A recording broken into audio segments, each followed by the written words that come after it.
क्या है शनि की साढ़े साती या ढैया दशा? आइए इसके बारे में हम आज चर्चा करते हैं। साढ़े साती यानी कि 7.5 वर्ष तक चलने वाली दशा, और ढैया का मतलब 2.5 साल तक चलने वाली दशा। आज के ज़माने में, मीडिया के ज़माने में हम आप सब ने सुना है, सुनते आ रहे हैं कि शनि की दशा शुरू हो रखी है और बहुत सारी परेशानियां आने वाली है, दुख कष्ट हमको भोगना पड़ेगा और ऐसी-ऐसी बहुत सारी बातें। जबकि ऐसा 100% सत्य नहीं है, क्योंकि किसी भी ग्रह का किसी भी दशा में सारे के सारे अच्छे या बुरे फल नहीं होते हैं। नेगेटिव और पॉजिटिव पक्ष हर किसी के हैं, जिसमें से शनिदेव के भी ऐसे प्रभाव हैं। आइए इसके बारे में थोड़ा सा हम चर्चा करते हैं।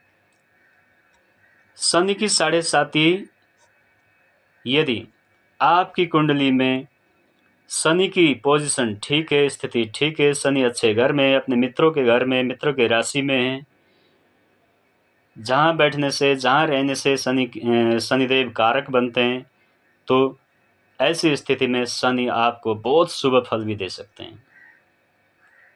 रोड में रहने वाले को करोड़पति बना सकते हैं शनिदेव। तो कैसे, किस किस मतलब लग्न वाले को, किस किस राशियों के व्यक्तियों को शनिदेव ऐसे कृपा करने वाले हैं?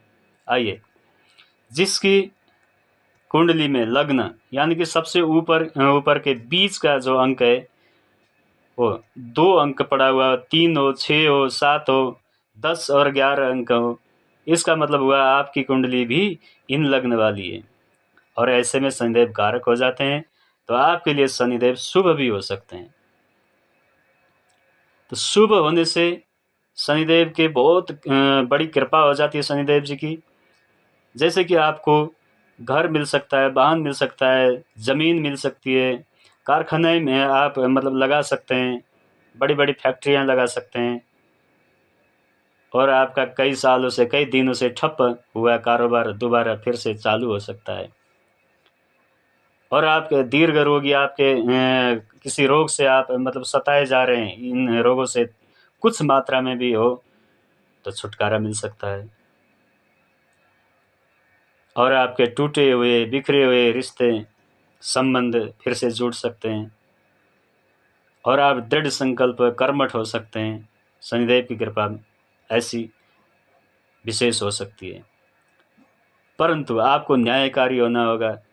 किसी को झूठ बोल करके, किसी को असत्य वचन बोल करके, किसी को पीड़ा पहुंचा करके आप शनिदेव की कृपा को प्राप्त नहीं कर सकते हैं। आपको सत्यवादी होना होगा, न्यायकारी होना होगा, दानशील होना होगा। ऐसी स्थिति में शनिदेव की कृपा आप पर बनी रहेगी।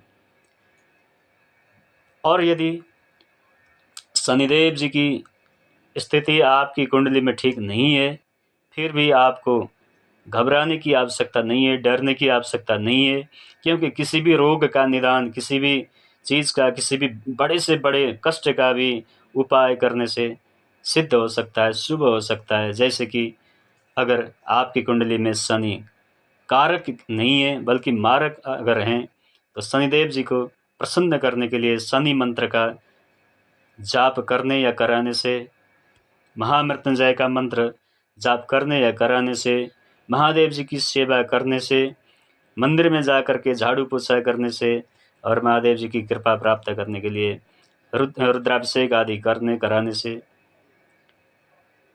शनिदेव जी प्रसन्न हो सकते हैं और उनकी कृपा आप पर बरस सकती है।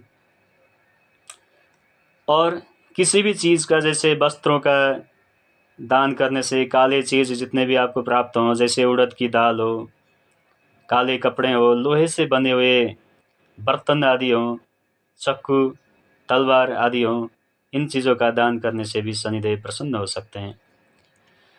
और किसी रत्नों को धारण करके भी आप, अंगूठियों को, छल्लों को धारण करके भी आप शनिदेव को प्रसन्न कर सकते हैं। जैसे कि नाभ में लगे हुए कील की अंगूठी बनाकर, रिंग बना करके आप धारण कर सकते हैं। घोड़े की टाप की अंगूठी बना करके आप धारण कर सकते हैं। और अगर आप सामर्थ्यवान हो तो नीलम नाम की रत्न को धारण करके भी आप शनिदेव को प्रसन्न कर सकते हैं। ऊर्जावान बना सकते हैं और अपने जीवन को आप मजबूत बना सकते हैं, शनिदेव की कृपा प्राप्त कर सकते हैं और जीवन में अपने व्यापार को उन्नति प्रगति के पथ पर आगे ले जा सकते हैं। ऐसी शनिदेव की कृपा है। और यदि आपकी भी शनि की 7.5 या ढैया दशा चल रही हो तो सामान्यतया आपको गाड़ी चलाते वक्त और रोड में चलते समय आपको थोड़ा ध्यान से चलना होगा। रोड क्रॉस करते समय भी आपको ध्यान से करना होगा। हड़बड़ी करे बिना आपको सोच समझ करके, इंतज़ार करके, समय का ध्यान रख करके आपको ये सब कार्य करने की आवश्यकता है। अगर ऐसा आप करते हैं तो शनिदेव की कृपा आप पर बनी रहेगी और बाकी अन्य ग्रहों की भी कृपा दृष्टि आप पर बनेगी और महादेव की कृपा से आप सुरक्षित रह पाएंगे। ये शनिदेव की कृपा है। और यदि शनिदेव की कृपा पाने के लिए आप चाहते हैं तो गरीबों को, जो भिखारियों को भोजन कराएं, वस्त्र दान करें और लोहे से बनी हुई किसी भी चीज़ को दान करें, शनिदेव आप पर प्रसन्न होंगे। आइए आज के वीडियो में इतना ही और बाकी अन्य वीडियो में फिर से हम ऐसी महत्वपूर्ण जानकारी लेकर के उपस्थित होंगे। तब तक के लिए आपका दिन शुभ हो। जय श्री राधे श्याम।